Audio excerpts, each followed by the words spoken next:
บังไฟลานได้รับเกียรติอันสูงยิ่งจากท่านสสชูกันกุลงษาสสขวัญใจของพี่น้องชาวจังหวัดนครพนมได้เกียรติจากท่านประธานเรื่องแล้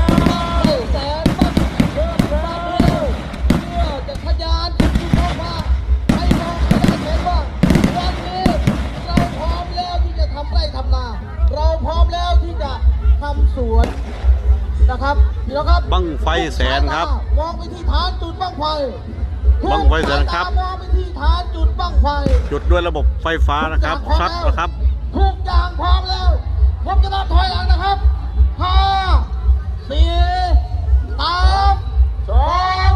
1ก็จุดขึ้นแล้ว ไป ขึ้นแล้ว ไป